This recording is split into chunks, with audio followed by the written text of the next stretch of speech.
வணக்கம். அனைத்து உறவுகளுக்கும் எனது இனிய காலை வணக்கத்தை தெரிவித்துக் கொள்கிறேன். உங்களிடத்திலே ஒரு சிறு ஜோதிட குறிப்பை பகிர்ந்துள்ள வருகிறேன். அது மிக மிக முக்கியமானது. அதை நீங்கள் நல்ல முறையில் கவனித்துக் கொள்ள வேண்டும்.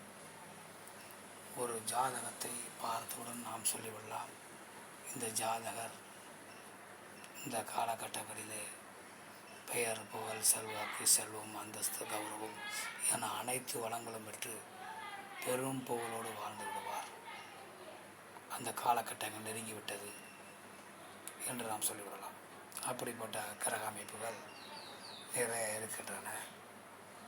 அதில் ஒரு அமைப்பை மட்டும் நாம் பார்ப்போம்.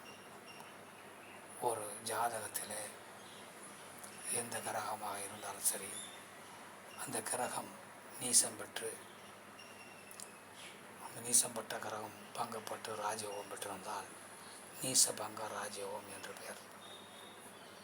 அந்த நீசமான கிரகம் சந்திரனது கேந்திரத்தில் இருந்தால், நீசம் பெற்ற கிரகத்தினுடைய அதிபதி சந்திரனுக்கு கேந்திரத்தில் இருந்தால், அந்த நீசம் பெற்ற அதிபதி நீசம் பெற்ற கிரகத்தோடு பரிவர்த்தனையில் இருந்தால், அல்லது அந்த நீசம் பெற்ற கிரகத்திற்கு வீடு கொடுத்தவர் ஆட்சியில் உச்சத்தில் இருந்தால், அந்த நீசம் பெற்ற கிரகத்தை சுக்கிர பகவான், குரு பகவான், தனித்த புதன் பகவான், இப்படி சுபக்கிரகங்கள் பார்த்தால், இப்படி ஏதாவது ஒரு கிரக வரிகளிலே அந்த நீசம் பெற்ற கிரகம் நீச பக்கம் பெற்று ராஜயோகத்தை அடைந்திருந்தால், அந்த கிரகத்தினுடைய தசா காலத்திலே சாதகர் பெயர், புகழ், செல்வம், செல்வாக்கு, அந்தஸ்து அனைத்தும் பெற்று ராஜயோகத்தை அடைவார்.